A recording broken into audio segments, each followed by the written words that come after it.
Hey guys, I know you're here for this good topic today. Something about the title of what I was going to talk about drew you in, and that has to do with, can I drink wine or maybe even drink anything, cocktails, whatever, and still lose weight? So I'm excited you're here. Let's talk through it. The short answer is yes, you can. Okay, that's it. Tuesday Talks is over. No, I'm just kidding. That actually is the answer. It's yes, but there's more nuance to it. So I'm going to talk about that a little bit more. So let's talk about what it takes to lose weight. Okay, the scientific proven thing is that you have to be in a calorie deficit. So essentially you can do that however you want to. Now, is every way going to be healthy? No. Like if someone goes and eats McDonald's for every meal every day and is still in a calorie deficit and is still losing weight, yes, they're losing weight.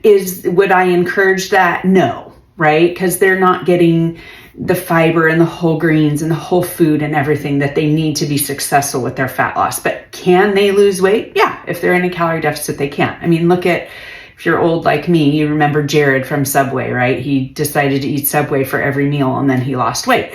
Subway the best thing for you? Probably not, but he was somehow in a calorie deficit. So because he was restricted to eating that, it was in a calorie deficit. So if you are drinking wine, but you're still staying within a calorie deficit, then yes, absolutely, you can. It is possible to lose weight. So now let's talk about kind of the nuances of that, right? So one of the things I think that is the most important thing to remember is that alcohol literally stalls fat loss. So because it takes so much for your body to process, it has to go, I can't do this job of losing fat right now. I have to do this job of processing this alcohol that you just put in me. So it puts it on the back burner for, they've estimated 24, maybe 48 hours, okay, in between there, and says, I've got to, again, probably depends too on how much you drink. I've got to deal with this and getting all these toxins and everything flushed out of my body. I can't do fat loss, okay? So it just stalls it. Now, does that mean that after all of that is flushed out of your body and that you're moving back into that you're not back in? Yeah, it just goes, okay, I'm done with that, and brings the fat loss back in and you can start losing fat again. But if you're in an actual fat loss phase and you continually every couple days are having a drink or two drinks or whatnot, it's really going to slow down that process and it's really going to make it hard. Again, can you? Yes. But what I would rather have you do is think about the reason that you're doing it and the why behind it, right? Because that essentially is what's going to help, is to really look at the systems underneath why you want to have that drink, and is it worth it to you, rather than just feeling like I just want it and doing it. Okay, so a lot of times, well, let me tell you a little bit about what I choose to do. There are a lot of trainers that will say, absolutely no drinking. I'm not big into completely restricting anything, but if someone has a problem with it and can't seem to find a balance between having a lot or having a little or not having it that much, then yeah, and whatever your goals are, right? If your goals are to lose weight and to get healthier and to get stronger and to build muscle, then yeah, I would probably say, well, you probably just want to take it off the table for a while. But like I preach so much in everything I do, is that extremes never tend to last very long. So I know a lot of people right now, it's January, they do this dry January thing, which, okay, that's great. I'm glad that they're cutting back and they're not doing it. But what long-term is that leading to? Does that just mean in February we get to start drinking again and then it all just goes back to what it was? So I would way rather have people find a balance with it and learn how to incorporate it into their lives without it ruling their life, without it stopping them from reaching their goals, being able to enjoy it, but really getting to the deeper root of it. So what I mean by that is I'm kind of a late bloomer with drinking. I was one of those that I did not drink at all in high school or college. I know. I wasn't trying to be this like good girl. It just didn't appeal to me. Nothing about it appealed to me. I didn't like it. I didn't need it. I just didn't appeal to me. So I didn't do it. And then later on in my life, after I had started having small children and I kind of was introduced to white wine, and then I started really liking it, and then some cocktails. And that's kind of when I started, probably like later in my late 20s, early 30s. And then before I knew, the health and all that risk and all that stuff behind it or what it was doing to my body, I kind of got in the habit of having a glass almost every single night. I wasn't over drinking or anything. I just started loving at the end of my workday and at the end of homeschooling my kids, and I was tired. I loved having a glass to sip on while I was cooking the meal, the dinner. And so I loved that. It just became a habit to me. And it wasn't out of control. Like I said, it wasn't like making me, it probably wasn't helping me in my weight loss journey, but it wasn't making me gain a ton of weight either. I had a lot of balance with it. Now it's different. Now, because I know what I know, and because I see and I'm really aware of what it's doing to my body, I have to really think before I choose to drink. So I'm not saying I don't drink at all, but now I really think about through the process of it. So I know that when I drink, I'm probably not going to sleep very great. And for me right now, sleep is a really big priority. So most of the time, I'm probably going to choose, I just want to sleep tonight, right?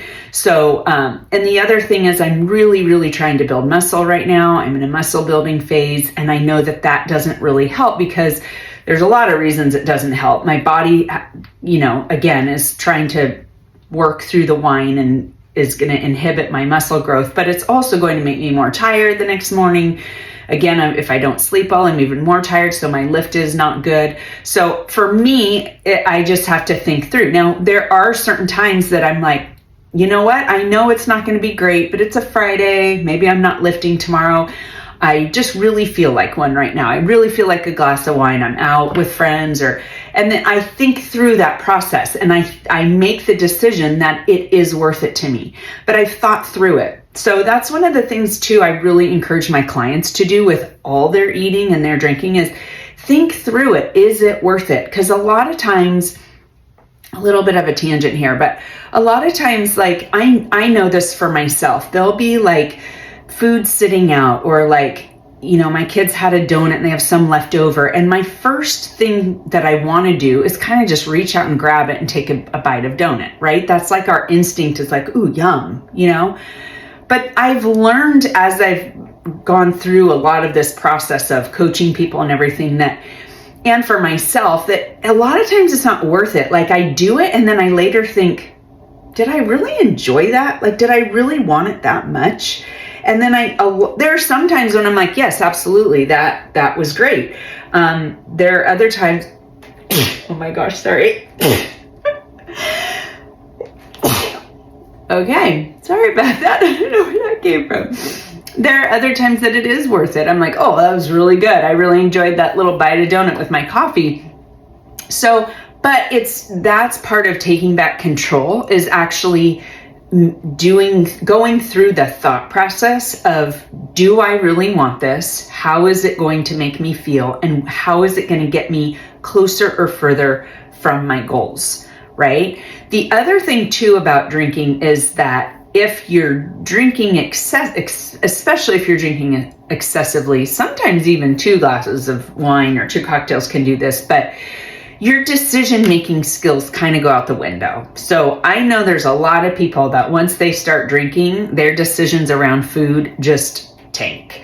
They just like throw it out the window. It's like whatever, and they just start eating. So now not only do we have to deal with the repercussions of having a lot of alcohol that night, but now we have to deal with the repercussions of overeating and the guilt and the cycle that comes with that, right? So if you're one of those people that you feel like, when I start drinking, that's something that you have to layer into your decision making and your thought process and your system underneath. Why am I doing this, right? There's so much of our lives that we do and we get in the habit of, we're just doing it. and we're not actually even really thinking through, like, how is this getting me towards my goals? And I know I do this in all sorts of areas of my life, right? So again, what I really try to go through with my clients is, let's think through the system underneath it and the feelings and the emotions that are coming with it, and then think through how you're going to feel afterwards and if it's really worth it. So back to wine and fat loss, or cocktails and fat loss. If you are in an actual fat loss phase, a calorie deficit, I would encourage you to probably limit your drinks to very little, if not none. Because when you're in a fat loss phase, you want to get it done. You want to be in there, you want to kill it, you want to be focused and get it over with. Drinking is just going to prolong that, okay? And again, usually fat loss phases are like 8 to 12 weeks. So if you throw in a drink here or there, it's not going to be that big of a deal. But if you're having like a couple drinks or a few drinks every weekend, it's really going to slow your progress down, because then we're talking taking 2 or 3 days out of each week where your body is not processing the fat loss. So that's just really, really going to slow your progress down, okay? If you're in a maintenance phase where you're not actually actively trying to lose weight, then maybe you'll have a little bit more flexibility around those drinks, right? But the thing that you have to be careful of in the maintenance phase is a lot of people get a little too loose about stuff like, oh, I'm in maintenance, I can do whatever I want, where that's actually not what maintenance is, but that's a whole another story.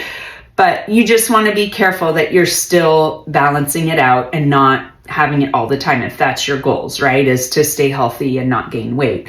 And then if your goal is that you're wanting to build muscle and get stronger, just know that that's also going to slow down that process as well. And that is already a really slow process. So if you're really wanting to build that muscle and to get that lean, toned look going on by building that muscle, then drinking often is really going to slow that process down.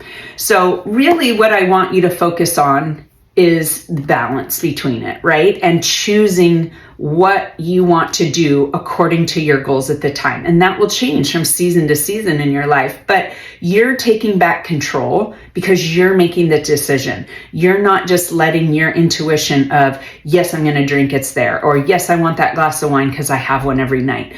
Don't just go into that. Think through it. Create a new system where you're asking yourself, is this worth it? And is this getting me closer to my goals? So hopefully that's helpful. I'm here, you guys, cheering you guys on in your health and fitness journey. I love to chat with people when they have questions. So please reach out if you need like a system that's supporting you and showing you exactly what to do. I have so many coaching options that meet everyone in their different stages of life and what they need and what their financial availability is. I have so many options, you guys, and it's there for everyone. So please reach out. Let me know how I can help you more in your health and fitness journey. And I will see you guys next week.